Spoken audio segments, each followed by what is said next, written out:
I'm back on Cataclysm and I've doubled my damage. In this video, I'm going to go over the entire build. I'll break down all of the optimizations for you. And for the people that hate dealing with snapshotting, I'm going to show you the quickest way to get your build off the ground that only requires 3 button presses. And that's going to allow you to clear all the content in the game, including up and above pit 110.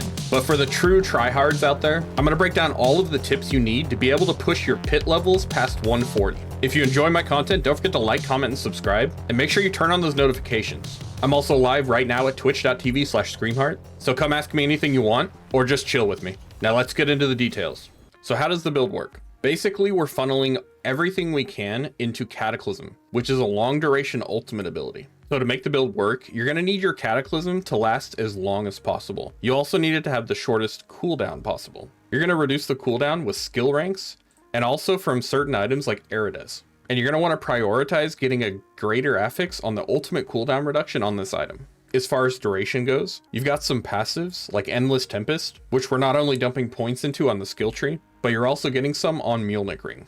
In addition to that, we have a spirit boon called Calamity, and that's going to increase the ultimate duration even more. Almost all the buffs that we get before casting Cataclysm are snapshotted into the entire duration of the cast. Not only that, but if you recast it before the duration ends, then those buffs will carry over to the next cast of the Cataclysm. And there's a lot of different ways that we do that, but the primary focus is on the runes. This rune icon that you can see here gives you guaranteed critical strike and overpower, and that's going to be the most important aspect of the entire build. If you get that on your cast of Cataclysm, and then you recast your Cataclysm consistently, that's enough to clear all the content in the game. Like I mentioned at the beginning of the video, all you have to do in order to get the build online is press Hurricane, which will fill up your rune most of the way. Then you're going to press your Earthen Bulwark, and then instantly cast your Cataclysm. That is all you have to do to be able to clear every bit of content in the game, except for the highest pits. It's really that simple. So for anyone that shied away from the build because you were worried about spending too much time with the setup, that's all you need to know.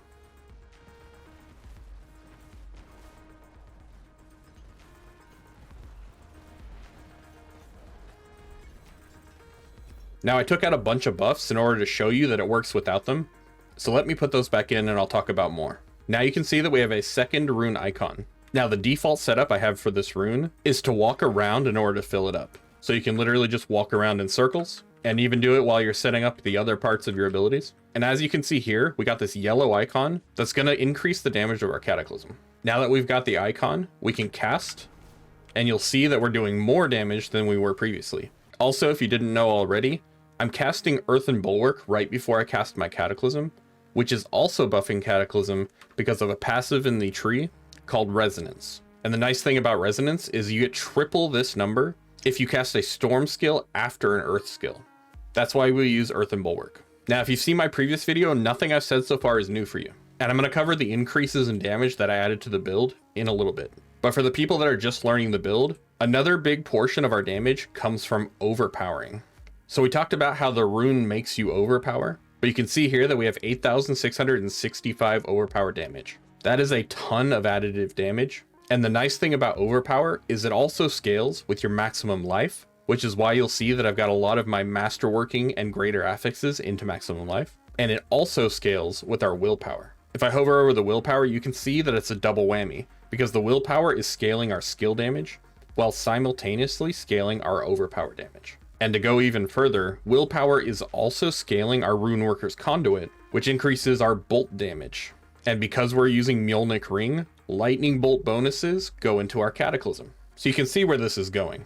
We're also using Apogeic Furor, which is a massive multiplier for ultimate damage. And this will stack up the more you cast your ultimate. Be aware though, at 10 stacks, it resets back to the beginning and you have to start stacking again. Which is why you'll see some builds recommend Flicker Step instead of a different pair of boots. We're also using Changeling's Debt, and this is a big damage multiplier, but it requires us staying in bear form. And that synergizes really well with Survival Instincts, which also requires us staying in bear form. So even though we're doing damage with a Storm and Werewolf ability, we're able to get these bonuses because we're staying in Werebear form. And if you're confused about Werewolf ability, Cataclysm is becoming a Werewolf ability because of Tempest Roar. That opens up a lot of different bonuses, such as Mad Wolf's Glee in the mid game, which is an extremely good item and will give us a lot of ranks on our ultimate. But I only had the Mad Wolf's Glee in here to show you that you can clear relatively high level pits without the huge snapshotting investment and without any mythic items. So I'm going to go ahead and put this back on. Now I wasn't recording when I set up the start of my 138 pit clear, so let's go open one together and I'll show you guys how I doubled the damage. For now, I'm going to set this to a lower pit tier so I can actually survive while trying to explain everything. So this is where we should talk about Witchcraft Powers. So Force of Will is something that you can stack up before your pit run, and this will make your damage go way higher. I already had this in the build before, but it's definitely good to know. But let's talk about the main things I did to increase my power. So first off, Soul Harvest was in the build before, but I wasn't optimizing it correctly. Soul Harvest gives you a bunch of main stat based off the number of enemies that are nearby when you use your first cooldown in the map near enemies. So for example, right now, I could use my Debilitating Roar, and that's not going to cause it to be used because there's no enemies nearby. However, if I go near enemies, you can see that I got a big amount of primary stat. That's 38 stacks. The most you can get is 64. So if you're really trying to go for an optimal run, you want to pull as many enemies together first, and then cast your first ability that has a cooldown. The other way I increased my damage was by swapping out my Bach rune for my Theo rune. This activates when enemies cause you to be injured or crowd controlled. And the reason why this is more powerful is because it gives you 1,000 all at once, which means you get more overflow damage, and that can send your damage through the roof. You'll also notice that enemies get pulled together automatically every few seconds, and that's because I changed up one of the gems that comes with the seasonal content. Now I'm going to show you the full combo when you get in the pit. So first off, you're going to use your Hurricane, and you're going to want to do everything else and get your ultimate casted in the time that the Hurricane's duration lasts. In the meantime, you can be using your Maul in order to build up stacks of Quick Shift, and letting your Werebear run off just enough in order to be able to Quick Shift back. And if you didn't know, Quick Shift is this icon, it stacks up to 6. So again, we're casting our Hurricane, and we're going to start running and pulling enemies together. Now obviously the goal is to get 64 enemies, but do your best to get as many as possible.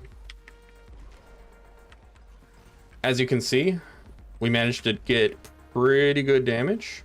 We already see a couple of trillion, and I haven't even started getting my Apogeic Fury stacked up much.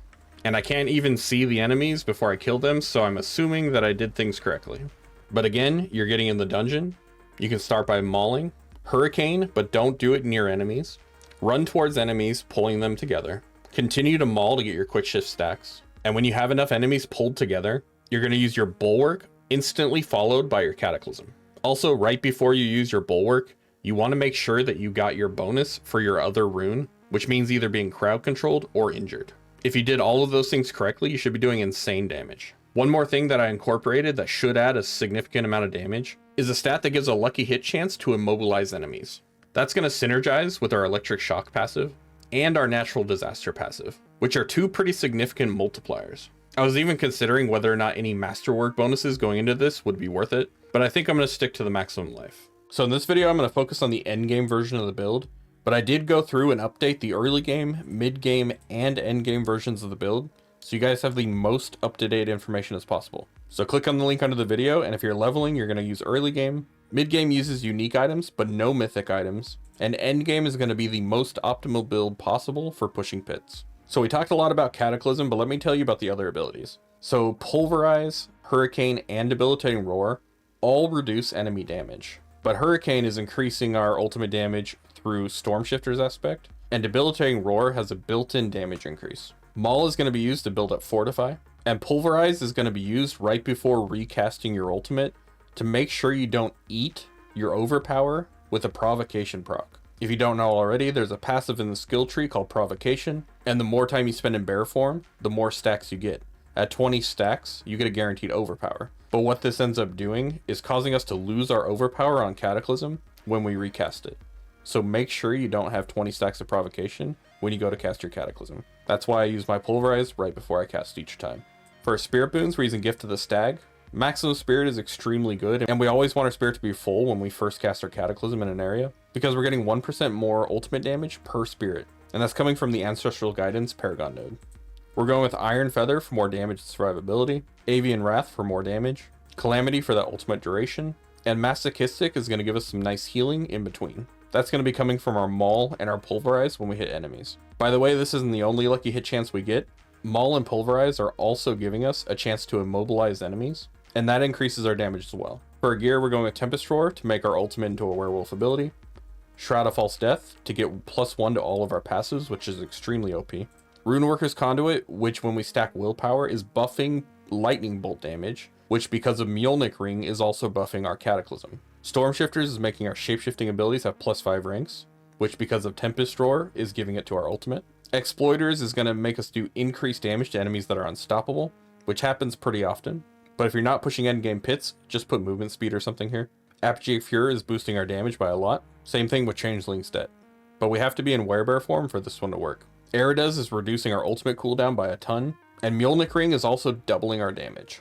If you want a detailed stat breakdown, go to the link underneath the video and click on this Gear Stats tab, and you can see where all of your Masterwork bonuses should be going into. The only ones that should be any different than what I have here is potentially the ultimate cooldown and the ranks to Endless Tempest, because you're going to need to adjust these according to your personal cooldown and duration.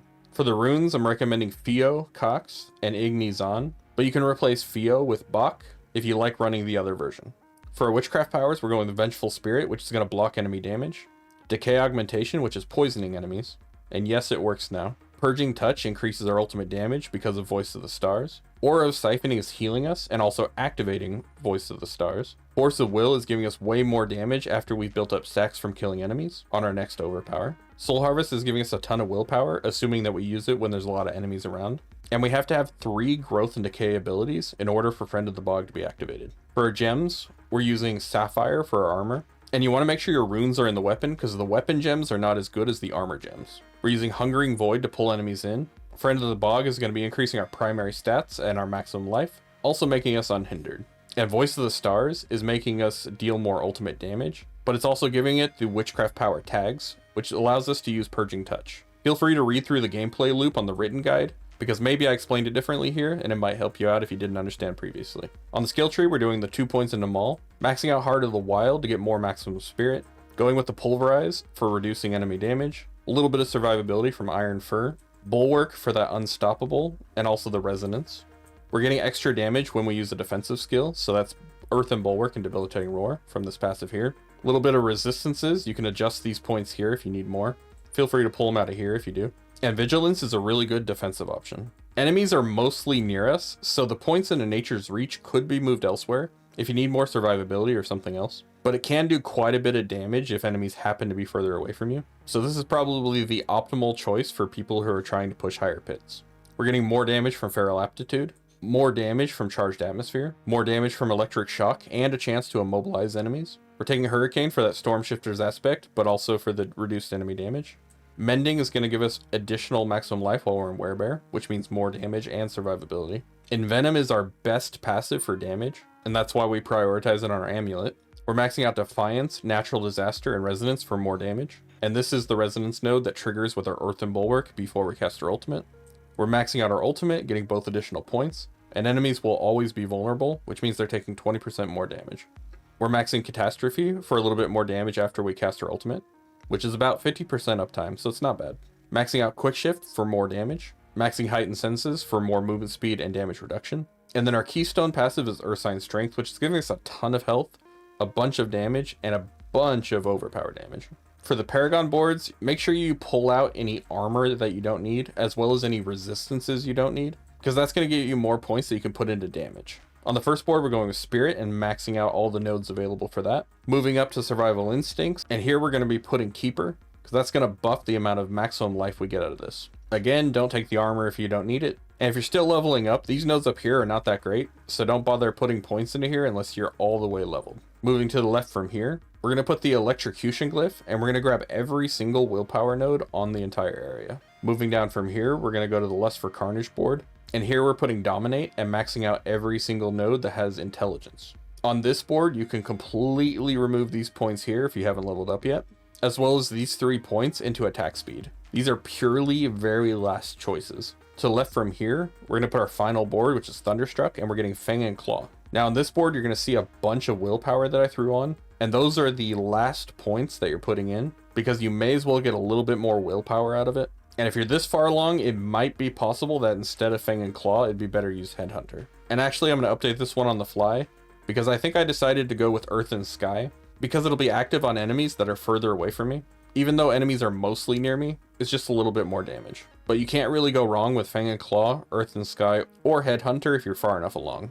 For the Mercenaries, there's actually quite a few choices, but for a properly optimized endgame build, I do think that Subo as your primary and then Rahir as your secondary is the best setup. The reason for that is because when you use Rahir as your primary, he does this annoying thing where he knocks enemies back, and it really scatters enemies and lowers your damage in high-end pits. Whereas on this end, he's actually pulling enemies together for you. But if you need the armor or the resistances, just swap them around and use Rahir first, and that'll give you either the resists or the armor you need. And you can honestly go with whatever you want as your reinforcement, but there's some damage reduction with Aldkin and some other choices, so use whatever. Now, I really don't think I'm going to be able to edge too much more out of this build, at least until there's a mid-season patch or something. So let me know in the comments below what you'd like to see next. Don't forget to subscribe and turn on notifications, leave a like and comment, and stop by my Twitch stream at twitch.tv/screamheart. I'll see you guys in my next video, but for now, Daddy Druid out.